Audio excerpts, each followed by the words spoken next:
오늘의 하늘 말씀은 제1성서의 에제키엘과 제2성서의 빌립비입니다. 먼저 에제키엘 18장 1절에서 4절 그리고 25절에서 32절을 읽겠습니다. 야훼께서 나에게 말씀을 내리셨다. 아비가 설익은 포도를 먹으면 아이들의 이가 시큼해진다. 이런 속담이 너희 이스라엘 사람이 사는 땅에 퍼져 있으니 어찌 된 일이냐. 주 야훼가 말한다. 내가 무슨 일이 있어도 다시는 너희 이스라엘에서 이런 속담을 말하지 못하게 하리라. 사람의 목숨은 다 나에게 딸렸다. 아들의 목숨도 아비의 목숨처럼 나에게 딸렸다. 그러므로 죄지은 장본이 외에는 아무도 죽을 까닭이 없다. 너희는 이 야훼가 하는 일을 부당하다고 한다마는 이스라엘 족속아 들어라. 너희가 하는 일이 부당하지 내가 하는 일이 부당하냐. 옳게 살던 자라도 그 옳은 길을 버리고 악하게 살다가 죽는다면 그것은 자기가 악하게 산 탓으로 죽는 것이다. 못된 행실을 하다가도 그 못된 행실을 털어버리고 돌아와서 바로 살면 그는 자기 목숨을 건지는 것이다. 두려운 생각으로 거역하며 저지르던 모든 죄악을 버리고 돌아오기만 하면 죽지 않고 살리라. 너희는 내가 하는 일을 부당하다고 한다마는 이스라엘 족속들아 너희가 하는 일이 부당하지 내가 하는 일이 부당하냐. 나는 너희 하나하나를 너희의 행실대로 다스리리라. 주 야훼가 하는 말이다. 이스라엘 족속들아 너희의 행실을 고쳐라. 거역하면 저지르던 죄악을 모두 버리고 마음을 돌려라. 그래야 올가미에 걸려 망하지 아니할 것이다. 거역하며 저지르던 죄악을 다 벗어버리고 새 마음을 먹고 새 뜻을 품어라. 이스라엘 족속들아 너희가 죽다니 될 말이냐. 죽을 죄를 지은 사람이라도 사람이 죽는 것은 나의 마음에 언짢다. 주 야훼가 하는 말이다. 살려느냐 마음을 고쳐라. 이어서 필립비 2장 1절에서 13절 말씀을 읽겠습니다. 여러분은 그리스도를 믿음으로써 힘을 얻습니까? 그리스도의 사랑에서 위안을 받습니까? 성령의 감화로 서로 사귀는 일이 있습니까? 서로 애정을 나누며 동정하고 있습니까? 그렇다면 같은 생각을 가지고 같은 사랑을 나누며 마음을 합쳐서 하나가 되십시오. 그렇게 해서 나의 기쁨을 완전하게 해 주십시오. 무슨 일에나 이기적인 야심이나 허영을 버리고 다만 겸손한 마음으로 서로 남을 자기보다 낮게 여기십시오. 저마다 제 실속만 차리고 말고 남의 익도 돌보십시오. 여러분은 그리스도 예수께서 디디셨던 마음을 여러분의 마음으로 간직하십시오. 그리스도 예수는 하나님과 본질이 같은 분이셨지만 굳이 하나님과 동등한 존재가 되려 하지 않으시고 오히려 당신의 것을 다 내어놓고 종의 신분을 취하셔서 우리와 똑같은 인간이 되셨습니다. 이렇게 인간의 모습으로 나타나 당신 자신을 낮추셔서 죽기까지, 아니 십자가에 달려서 죽기까지 순종하셨습니다. 그러므로 하나님께서도 그분을 높이 올리시고 모든 이름 위에 뛰어난 이름을 주셨습니다. 그래서 하늘과 땅 위와 땅 아래에 있는 모든 것이 예수의 이름을 받들어 무릎을 꿇고 모두가 입을 모아 예수 그리스도가 주님이시라 찬미하시며 하나님 아버지를 찬양하게 되었습니다. 그러므로 내 사랑하는 교우 여러분은 내가 함께 있을 때에도 언제나 순종하였거니와 그때뿐만 아니라 떨어져 있는 지금에 와서도 더욱 순종하여 두렵고 떨리는 마음으로 여러분 자신의 구원을 위해서 힘쓰십시오. 여러분 안에 계셔서 여러분에게 당신의 뜻에 맞는 일을 하고자 하는 마음을 일으켜 주시고 그 일을 할 힘을 주시는 분은 하나님이십니다. 다 함께 필립비 2장 3절에서 5절 말씀을 읽겠습니다. 무슨 일에나 이기적인 야심이나 허영을 버리고 다만 겸손한 마음으로 서로 남을 자기보다 낮게 여기십시오. 저마다 제 실속만 차리지 말고 남의 이익도 돌보십시오. 여러분은 그리스도 예수께서 지니셨던 마음을 여러분의 마음으로 간직하십시오. 이 말씀으로 귀한 깨달음과 결단이 있으시기를 바랍니다.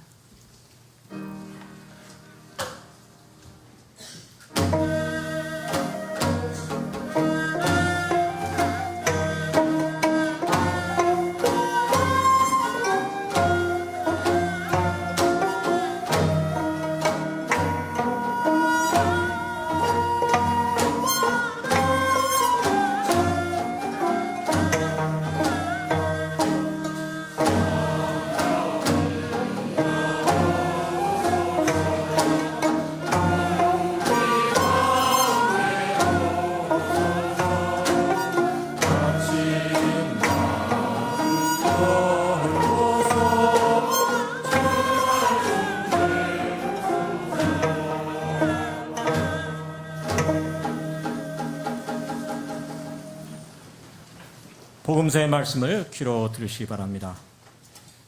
예수께서 성전에 들어가서 가르치고 계실 때에 대사제들과 백성의 원로들이 와서 당신은 무슨 권한으로 이런 일들을 합니까? 누가 이런 권한을 주었습니까? 하고 물었다. 나도 한 가지 물어보겠다. 너희가 대답하면 나도 무슨 권한으로 이 일을 하는지 말하겠다. 요한은 누구에게서 권한을 받아 세례를 베풀었느냐? 하늘이 준 것이냐 사람이 준 것이냐 하고 반문하시자 그들은 자기들끼리 그 고난을 하늘이 주었다고 하면 왜 그를 믿지 않았느냐 할 것이고 사람이 주었다고 하면 모두들 요한을 예언자로 여기고 있으니 군중이 가만히 있지 않을 테지 하고 의논한 끝에 모르겠습니다 하고 대답하였다. 예수께서는 나도 무슨 고난으로 일을 하는지 말하지 않겠다 하고 말씀하셨다. 또 이런 것은 어떻게 생각하느냐? 어떤 사람이 두 아들을 두었는데 먼저 맏아들에게 가서 얘야 너 오늘 포도원에 가서 일을 하여라 하고 일렀다. 맏아들은 처음에는 싫다고 하였지만 나중에 뉘우치고 일하러 갔다. 아버지는 둘째 아들에게 가서도 같은 말을 하였다. 둘째 아들은 가겠다는 대답만 하고 가지는 않았다. 이 둘 중에 아버지의 뜻을 받던 아들은 누구에게있느냐 하고 예수께서 물으셨다. 그들이 맏아들입니다 하고 대답하자 예수께서는 이렇게 말씀하셨다. 나는 분명히 말한다. 세리와 장녀들이 너희보다 먼저 하나님의 나라에 들어가고 있다. 사실 요한이 너희를 찾아와서 올바른 길을 가르쳐 줄 때에 너희는 그의 말을 믿지 않았지만 세리와 장녀들은 믿었다. 너희는 그것을 보고도 끝내 뉘우치지 않고 그를 믿지 않았다. 이는 주님의 말씀입니다.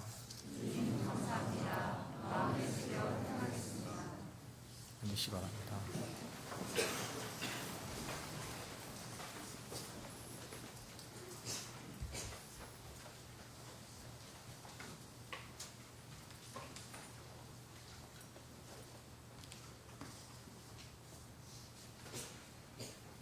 우리가 살아가면서 뜻하지 아니한 불행한 일이 생기면 자연히 그것이 어디에서 왔는가 하고 원인을 묻게 됩니다.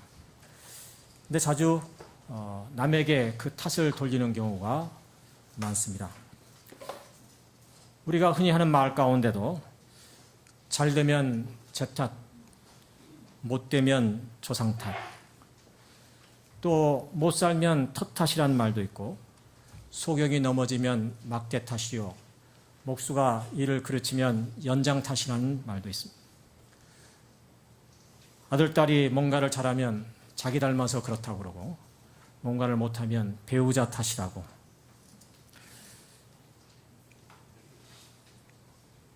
우리 사회에 사주팔자가 성행하고 또 이사를 해도 손 없는 날을 선택해서 한다고 합니다.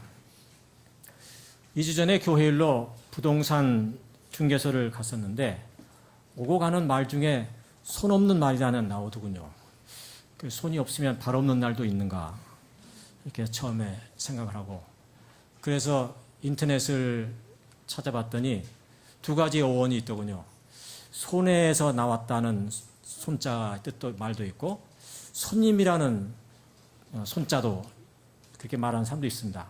손해라는 말은 그런대로 이해가 됐는데 왜 손님인가라고 봤더니 그 손님이란 다름 아닌 악귀나 악신을 뜻하더군요.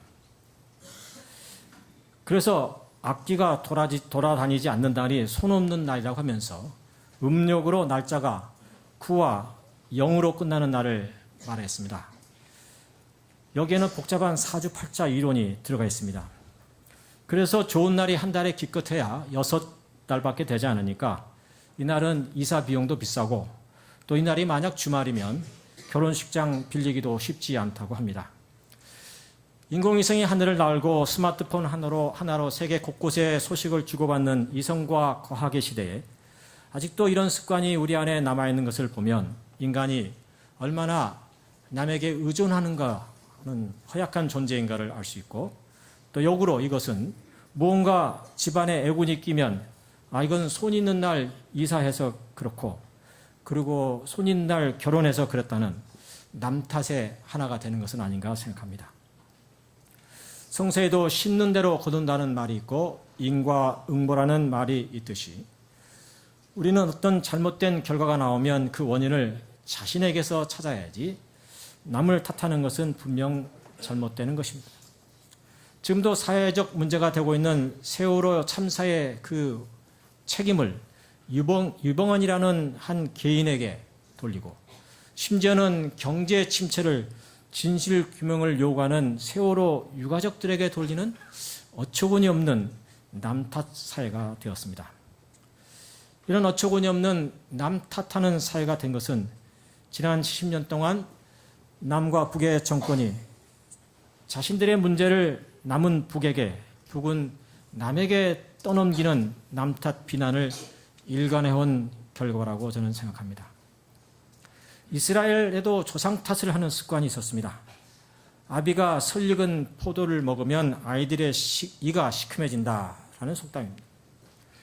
인과응보의 원칙에 따라서 조상들이 저지른 잘못을 후대가 그 벌을 받는 것은 마땅하기도 합니다마는, 때로 그것이 지나치면 현재의 불행을 운명으로 여겨서 거기에 매몰되기도 하는 잘못을 범하게 됩니다.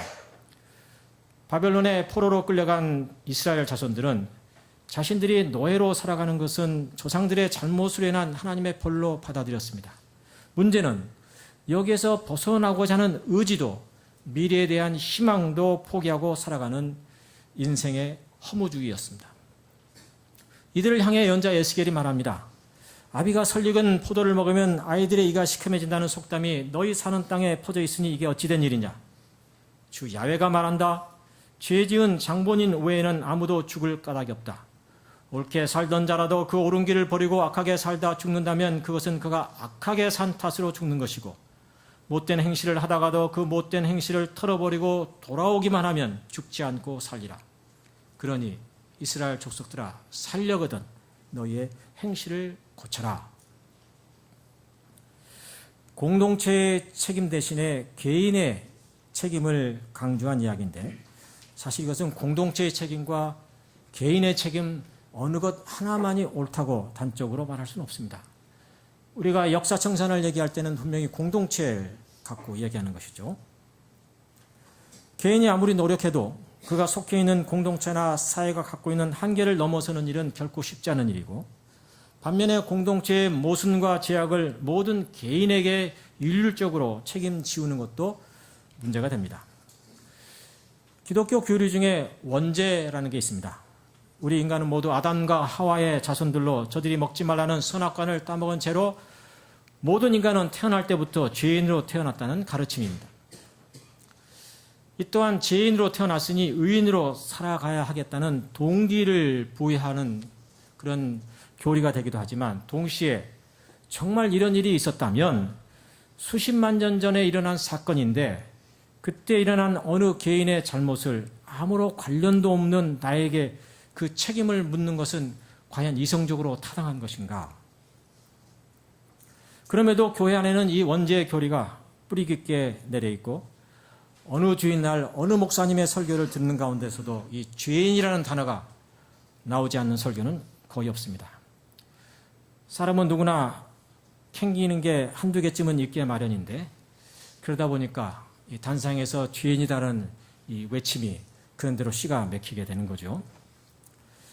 사도 바울은 이 원죄 교리에 근거해서 두 번째 아담인 예수 그리스도를 하나님의 아들로 믿고 고백함으로 우리 인간은 의인으로 회복된다는 의인론을 설파하고 있습니다. 정확히 말하면 여전히 죄인의 상태인데 하나님께서 의인으로 인정을 하셨다는 것이고, 우리는 그것을 받아들이면 된다는 것입니다. 그런데 여기서 바울 사도는 그가 남겨놓은 글 전체를 두고 보면 결코 행위를 부정하거나 행위를 얕잡아 보지 않았습니다. 그러나 마음으로 믿어 고백한다는 이 믿음에 의한 의인 구원론은 행위를 배제하는 오해를 불러일으켰습니다. 지난주 변산에서 모인 우리 99회 기장총회에서도 논란이 되긴 했습니다마는, 현재 개신교 내에 기승을 부리고 있는 여러 이단들의 주장은 주로 예수의 피를 강조하는 구원의 교리를 말하고, 그 예수의 참된 피는 바로 자기 교단의 교주에게서 나온다는 것이 주된 요지입니다. 사실 이런 소수 집단 구원론은 초대교회 시기 때로부터 계속 있어왔던 주장입니다. 다만 시대가 혼란스러우면 그런 교리들이 더욱 기승을 부린다는 것이고, 특히 우리 남한은 짧은 교회 역사에도 불구하고 세계에 자랑할 만한 대형 교회들이 많지만 동시에 갖가지 이단들의 온상이 되어온 것 사실입니다. 이 작은 땅덩어리에서 지난주에 99회 총회라는 현수막을 내걸고 회의를 개최한 장로 교단만도 200개가 넘는 현실은 세계 어느 나라에서도 볼 수 없는 기이한 현상입니다. 바울은 믿음에 의한 의인 구원론을 주장하는 같은 갈라디아서에서 성령의 열매는 사랑과 기쁨과 평화와 인내와 자비와 친절과 선행과 진실과 온유와 절제라는 이 모두 행위의 단위로 설명하고 있지만, 바울의 구원론을 쫓아가는 대부분의 이단 교회에서는 성령의 열매를 신유와 방언이라는 신비 체험으로 만들어 버렸습니다. 사실 바울이 없었다면 유대교의 한 분파인 예수 분파가 오늘의 세계적 기독교로 성장할 수 있었을까에 대해서는 심히 의문입니다. 결코 바울의 공로를 무시할 수는 없습니다만, 동시에 제1성서의 핵심인 토라, 곧 모세 율법을 하나의 공로 사상으로 너무 단순화시킨 잘못이 있고, 동시에 이를 대체하는 하나님 나라에 대한 예수의 믿음과 행동을 십자가 피에 기초한 예수에 대한 우리의 믿음으로 바꿔버림으로 기독교의 구원관을 매우 협소하게 만들어 놓은 장본인이기도 합니다. 예수를 한 번도 만난 적이 없으면 예수의 제자들로부터 예수께서 선포하신 말씀을 보다 깊이 공부할 필요가 있었음에도 불구하고 그는 부활 예수의 직접 계시를 강조하고 나서므로 역사적 예수에 대한 객관성을 상실하게 되었는데, 오히려 그는 역사적 예수에 대한 무지를 수치로 여기지 아니하고 오히려 자기는 거기에 관심이 없고 십자가와 부활의 예수만을 알겠다고 주장하고 이를 자랑하는 것은 신앙의 독성과 오만이라 말하지 않을 수 없습니다. 제가 사도 바울을 이렇게 여기에서 재단이 하늘에 계신 사도 바울께 죄송합니다.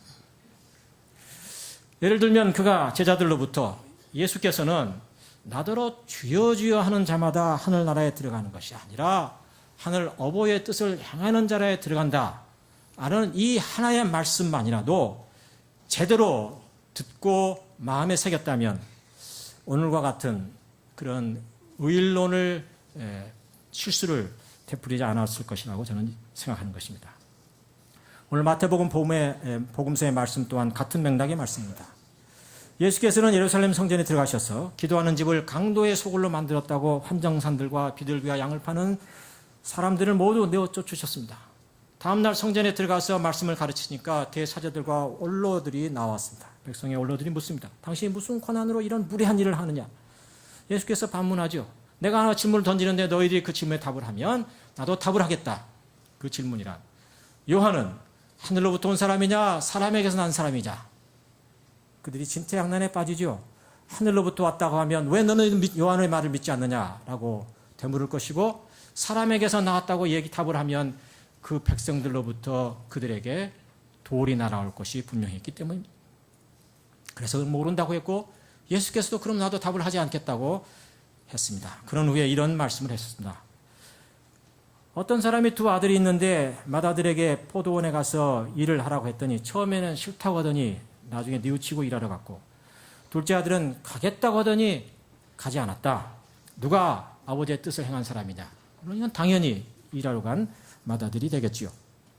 여기서 중요한 것은 가겠다 안 가겠다 하는 이 고백, 우리로 표현하면 신앙의 고백이 중요한 것이 아니라 말은 어떻게 했든지 행위가 어떠했느냐라는 것이 더 중요하다는 것을 말씀해 주는 말씀이죠.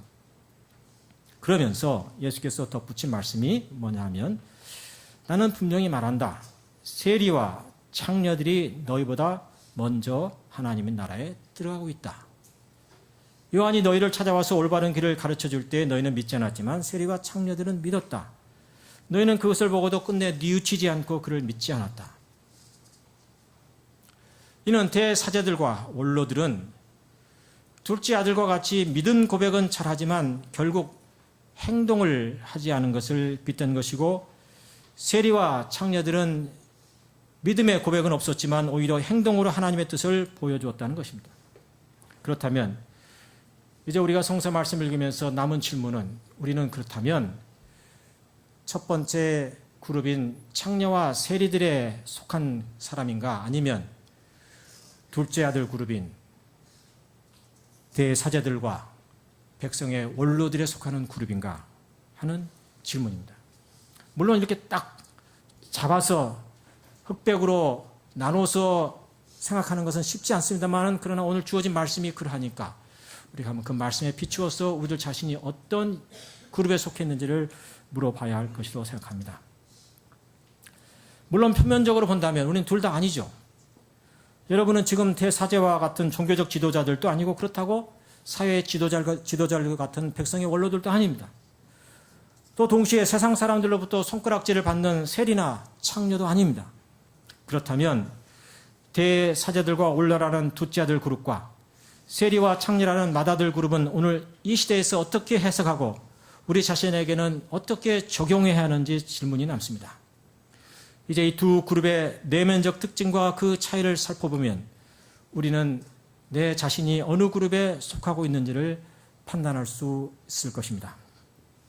크게 보아 이 두 그룹은 두 가지 서로 다른 특징과 차이가 있습니다. 하나는 신앙적인 차이고 또 다른 하나는 사회적인 지위의 차이입니다. 우선 신앙에서 본다면 대사제들과 바리새인들은 당시 지도자들로 존경의 대상이었습니다. 그들은 성전에 들어와서 자신들이 다른 사람들과 같이 아니한 것을 하나님 앞에 얘기하고, 그리고 의로운 행위를 떳떳하게 자랑하고 기도하던 사람들이었습니다. 반면 세리와 창녀들은 죄인들로 규정을 받아서 성전에 마음대로 들어갈 수도 없었거니와 들어와서 기둥 뒤에 숨어서 이 죄인을 용서해달라며 가슴을 치며 눈물로 기도했습니다. 오늘 여러분의 신앙이 다른 사람을 비교 대상으로 삼아서 자신을 드러내고자 하는 마음이 있다면 그것은 여러분이 대사자들과 원로 그룹에 속하는 신앙이라 말할 수 있는 것이고, 그러나 다른 사람은 비교하지 아니하고 오로지 하나님 앞에 선 자신만을 바라보면서 가슴을 치며 회개하는 기도를 드린다면 오늘 여러분은 세리와 창녀 그룹에 속한다고 말할 수 있을 것입니다. 두 번째 다른 특징은 대사자들과 원로들은 당시 사회의 기득권자들로 현재 자신의 사회가 그대로 유지되기를 바랬습니다. 반면 세리와 창녀들은 먹고 살기 위해 어쩔 수 없이 그런 직업을 택하였기 때문에 그들은 하나님의 정의가 실현되는, 그래서 현 사회가 뒤바꿔지는, 변혁되는 그런 사회를 원했습니다. 만약 여러분이 지금 이 사회가 그대로 유지되기를 바란다면 여러분은 대사제와 원로 그룹에 속하는 사람이 될 것이고, 반대로 꼴찌가 첫째 되고 첫째가 꼴찌 되는 어떤 사회의 대역전을 여러분이 기도한다면 여러분은 세리와 창녀 그룹에 속한다고 말할 수 있을 것입니다. 이제 결정을 보셨나요? 그럼 투표에 임하겠습니다. 네. 자기는 세리와 창녀의 맏아들 그룹에 속한다고 하시는 분. 네, 내주시오. 나는 바리새인과 대사제들과 백성들의 원로에 속하는 둘째 아들에 속한다고 하는 분. 네, 다행히 한 명도 없어요. 한 분 계실래나 말해도. 네. 나는 이것도 저것도 아니라고 하시는 분. 네. 종교적으로 말하면 우리는 이미 교회에 떳떳하게 나와 예배 드리는 사람들이니까 어쩌면 우리는 창녀와 세리 그룹들로부터 탈락한 사람들입니다. 저를 두고 말한다면 제가 비록 꼴찌가 첫째 되고 첫째가 꼴찌가 되는 대역전이 일어나는 하나님의 나라를 대망한다 할지라도 저는 향림교회 목사로서 이미 사회의 기득권을 누리고 사는 사람입니다. 그렇다면 제가 오늘 이 말씀을 읽고 묵상하면서 그렇다면 이 말씀이 나에게 주는 메시지는 뭔가? 제가 이 자리에서 할 수 있는 일은 교회 밖에 있는 세리와 창녀들을 찾아가서 저들의 고통의 소리를 듣고 함께 아파하고 하나님의 정의가 실현되도록 노력하는 일입니다. 물론 몸이 다 하지 못한다면 그들을 기억하면서 집에서고 어디에서고 기도로 그들과 함께 할 수 있습니다. 그래서 오늘 본문에서 예수께서는 대사자들과 원로들이 구원을 받지 못한다고 잘라 말씀하시지 않고 세리들과 창녀들이 그들보다 먼저 들어가고 있다고 말하는 것입니다. 저는 여기에 예수께서 성전을 축청하신 의도가 있고 성전을 허물고 예수 부활의 몸으로서의 성전을 세우라고 하는 요한복음의 말씀의 의미가 있다고 생각합니다. 교회에 나와서 하나님의 말씀에 오늘 포도밭에 나가 일하겠습니다 라고 우리는 믿음을 고백합니다. 그러나 나가지 않습니다. 왜 나가지 않을까요? 게을러서 나가지 않는 것입니까? 저는 그렇게 생각하지 않습니다. 둘째 아들도 그가 포도원에 가지 않았지만 그는 일을 하고 있었다고 생각합니다. 왜냐하면 대사절이나 원로들도 하루 종일 자신에게 맡겨진 일을 열심히 하고 있었으니까요. 강도 만나 거리에서 피를 흘리며 신음하는 사람을 피해갈 때 사제와 레위인은 무슨 생각을 하며 피해갔습니까? 그저 단순히 두려워서? 저는 그것만은 아니라고 생각합니다. 자기에게는 지금 이 사람을 구하는 일보다 더 중요한 하나님의 일, 곧 성전을 돌보고 제사를 인도해야 할 책임이 있다고 그들은 스스로 생각했던 것이죠. 말하자면 하나님 탓을 하면서 그 자리를 피해간 것인데 그것은 실은 저들이 믿는 야훼 하나님이 어떤 분이신지에 대해서 제대로 알지 못했던 것입니다. 그들은 성전에 있을 것이라고 고백했던 야훼 하나님은 실상은 피 흘리고 있는 그 사람과 함께 거리에서 아파하고 있다는 사실을 그들은 놓친 것입니다. 야훼 하나님은 정작 지금 고통당하는 약자들과 함께 아파하고 있는데 우리들은 우리가 드리는 예배를 통해 하나님께서 기뻐하실 것이라고 생각하는 것은 어쩌면 우리의 신앙의 착각입니다. 하나님 나라에 들어가는 구원의 조건은 예배를 통한 믿음의 고백만이 아니라 물론 그것을 통해서 우리는 새로운 깨달음을 얻는 것이죠. 그를 통해서 포도밭에 나아가서 포도원에 나가 그들과 다른 사람들과 함께 거하는 삶에 있는 것입니다. 그저 이름을 대면 대부분 알만한 한 예술인을 엊그제 만났습니다. 그가 말하길 자기 집안 식구들은 목사로부터 장로 대부분이 기독교인인데 자기는 교회에 나가지 않을 뿐더러 기독교에 대한 반감이 거부감이 강하다고. 그 이유는 기독교인들이 자기 자신들, 자기 신자들끼리만 소통하고 이웃에 대한 배려가 없기 때문이다. 예수께서 말씀하시는 이웃 사랑의 이웃은 지리적인 이웃이 아닙니다. 지금 여러분 옆에 앉아있는 분이 예수께서 말씀하시는 이웃 사랑의 이웃이 아닙니다. 여러분이 살고 있는 아파트나 집에 옆집에 사는 사람이 여러분의 문자적 이웃은 되지만 예수께서 말씀하시는 이웃 사랑의 이웃의 대상은 아닙니다.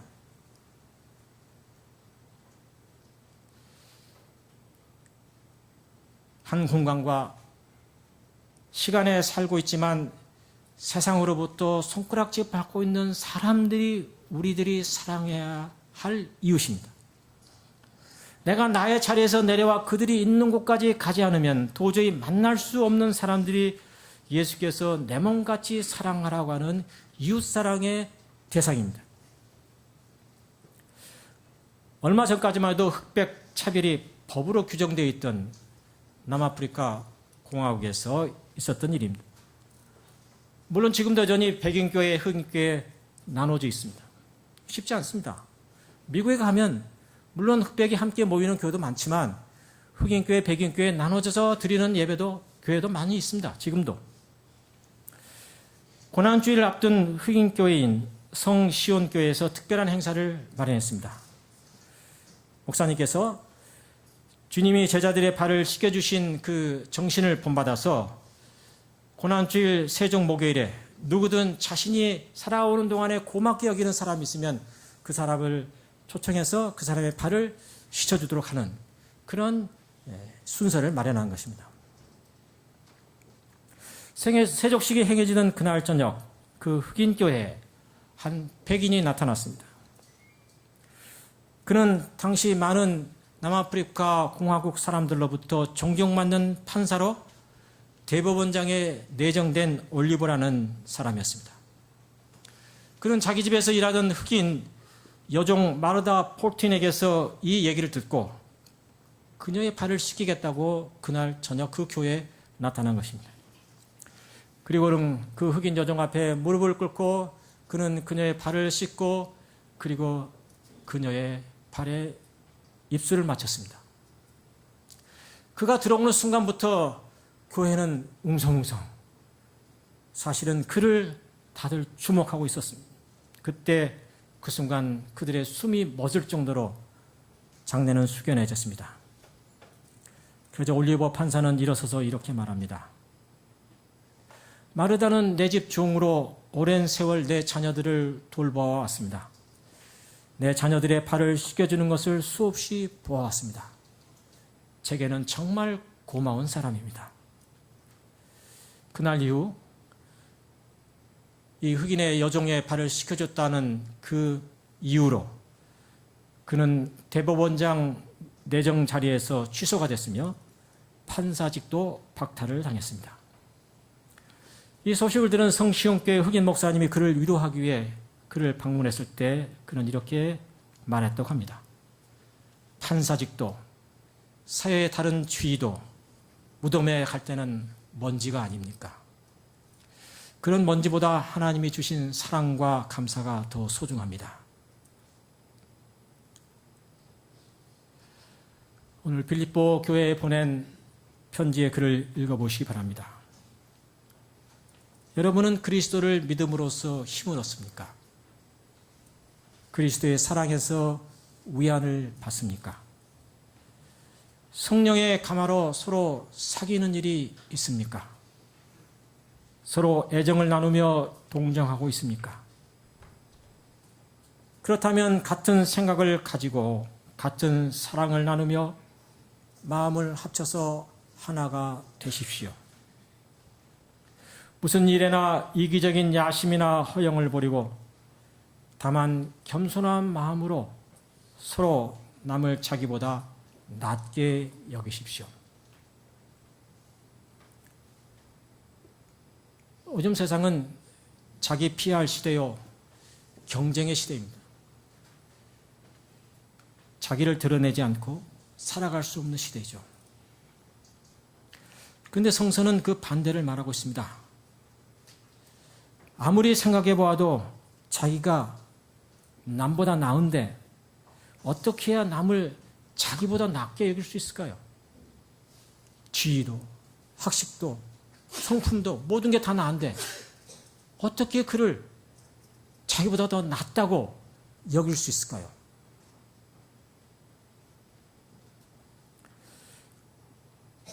어느 프로 골퍼가 우승을 눈앞에 두고 마지막 홀에서 마지막 퍼팅을 앞두고 있었습니다. 퍼팅을 앞두고 많은 사람들이 보는 가운데서 그는 짤막하게 기도를 드렸습니다. 그리고 퍼팅을 했고 볼은 홀 안으로 빨려 들어갔고 그리고 그는 환호 소리와 더불어서 우승을 했습니다. 많은 사람들이 축하하는 자리에 그의 친구가 가까이 와서 물었습니다. 자네 아까 기도하던데 진지하게 기도하는데 우승할 수 있게 해달라고 기도했나? 그러자 그가 답하기를 아니 반대로 기도했네. 하느님 우승컵에 대한 욕심이 없어지게 하소서. 이는 레리 넬슨이라고 하는 유명한 프로골퍼의 이야기입니다. 기도할 때 우리에게 필요한 마음은 우승하겠다, 성취하겠다, 이름을 날리겠다가 아닙니다. 우리들의 기도가 응답받지 못하는 이유는 자신들이 드리는 기도 제목으로 하나님이 보지 않고 너무 큰 소리로 외치는 바람에 하나님께서 말씀하시는 그 음성을 듣지 못하기 때문입니다. 마음을 비우는 것, 자기를 내려놓는 것, 그것이 진정한 기도입니다. 어떤 신앙인이 말하기를 기도한 후에 더 나은 사람으로 일어서는 사람이야말로 진짜 기도 응답을 받은 사람이다. 일의 성취의 결과에 관계없이 마음을 비우고 일어서는 자세야말로 기도 응답을 받은 사람이라는 것입니다. 초대교인들은 이를 예수 그리스도의 마음이라고 표현했습니다. 우리 모두 예수를 닮기 원하고, 그래서 교회 이름 가운데 예담교회도 수없이 많이 있습니다. 그 예수 그리스도의 마음은 어떤 마음입니까? 오늘 빌립보 본문은 말합니다. 그리스도 예수께서는 하나님과 같은 분이셨지만 굳이 하나님과 동등한 존재가 되려 하지 않으시고 오히려 당신의 것을 다 내어놓고 종의 신분을 취하셔서 우리와 똑같은 인간이 되셨습니다. 예수 그리스도의 마음이란 하늘 자리를 내어놓고 종의 신분으로 이 땅에 내려오신 일이며, 그리고 십자가의 목숨을 내어주기까지 당신 자신을 낮춘 일입니다. 저는 감히 여러분에게 저도 할 수 없는 십자가에까지 나아가자고 요청할 수는 없습니다. 그러나 누군가의 발을 씻어주는 일은 할 수 있어야 한다고 생각합니다. 아니, 목사님, 내가 어떻게 그 사람의 발을 씻어줍니까? 얼굴 쳐다보기도 싫은데 발을 씻어주라고요? 저는 이것은 못합니다. 그러나 그렇게 해야만 하는 것이 예수 그리스도를 주님이라고 고백하는 참 교회의 모습이고, 또 그렇게 할 수 있도록 하는 것이 신앙이요 성령의 감화입니다. 구원의 차별은 없습니다.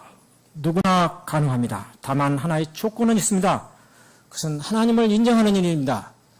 그것은 하나님을 인정한다는 말은 신의 존재를 인정한다는 말이 아니라 죽어도 못한다고 하는 그 나를 내려놓고 대신 그 자리에 내 안에 계신 주님께서 그 자리를 차지할 수 있도록 비우는 일입니다. 세리와 창녀는 당시 시대에서 가장 손가락질 받는 사람들이요, 구원의 문에서 가장 멀리 떨어져 있던 사람들이었습니다. 당시 시대의 불온한 사람들의 대명사였습니다.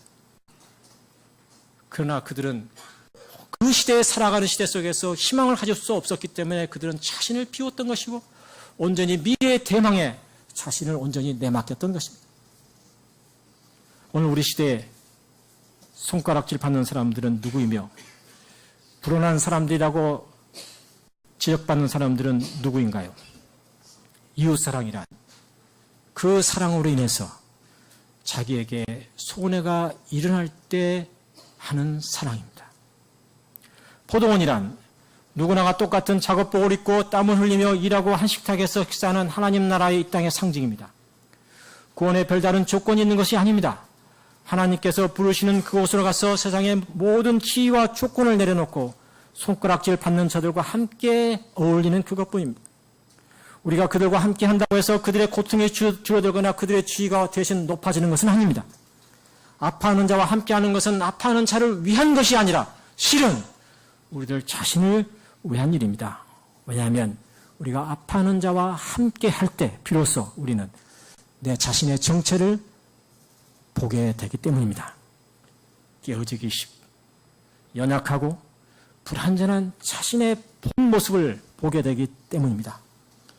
멀리서 보았을 때는 나와 다른 사람으로 보였지만 가까이 가서 보니 저들이야말로 나의 본래의 모습인 것을 깨닫게 됩니다. 거기서 우리는 부활의 몸으로서의 하나님의 거룩한 현존을 경험하게 됩니다.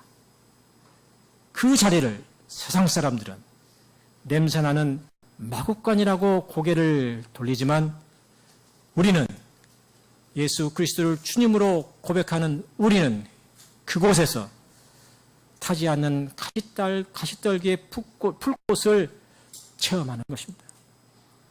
지금 내가 서 있는 곳은 거룩한 곳이니 내 발에서 신을 벗으라. 그리고 내가 명하는 그곳으로 가라고 하는 하나님의 음성을 듣는 이 시간이 되기를 간절히 바랍니다. 다 함께 침묵으로 기도하겠습니다.